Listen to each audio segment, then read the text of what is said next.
soil is the stuff of life. It's as important as the air we breathe and the water we drink.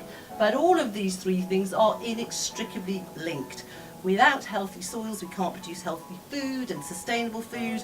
It holds carbon, it helps our climate change mitigation, it cleans water, it holds water, it prevents flooding. It's estimated we've only got 100 harvests left. That's in the southeast, but actually some say it's only 60 harvests left before we can't produce any food because our soils have become so unproductive. Soils are not things that hold plants up. They are the basic substance that nurtures our biodiversity webs, and so they really are important. But make sure the trees are hanging on to that soil. The health of our society, the health of civilization, fundamentally depends on soil. We know that routinely we lose 2 to 3 centimetres of topsoil in the fencing area, and that happens every year, so clearly that's not a sustainable practice.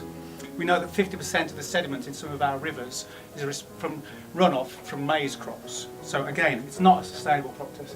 Effectively, our soils are not a replaceable resource. They take thousands of years to be replaced. We really do need a system of farming and a mechanism if we're going to reverse the catastrophic decline in soil fertility that has happened during my farming lifetime. To date, we've been, very crudely, we've been paying farmers to destroy the soil, poison it.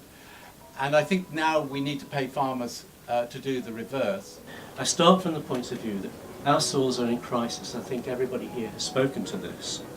They're declining their capacity to produce the food we need, and in the highest areas of production is moving towards an irreversible tipping point.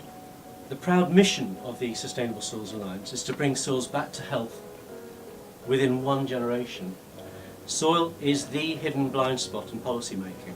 We have standards for air and water, but none yet for soil. But I think the great opportunity here is for the UK to lead the world in soil carbon stewardship and change farming at scale, not just the niches, but actually all farming systems in relation to the soil carbon and soil fertility outcomes. This is actually the new agricultural revolution, and we must be there. I would ask our Minister, please lead another revolution. It could not be more timely that this alliance has come together, because you're going to, I hope, generate the ideas which will provide us with the material in order to ensure that we can continue this work. We may be 30, 50, 60 harvests away, years away from the fundamental eradication of fertility in parts of our country. What no country can withstand is the loss of its soil and its fertility. And therefore, there is an emergency. The signal is at red, the alarm bell is ringing, and we've heard it in DEFRA. And we have incentivized and encouraged a type of farming in this country which has damaged the earth. If you have heavy machines churning the soil, impacting it, if you drench it in chemicals which of course were designed to ensure that yields could increase, but in the process also undercut the future fertility of that soil, yes, you can increase yields year on year on year, but ultimately you really are cutting away the ground from underneath you.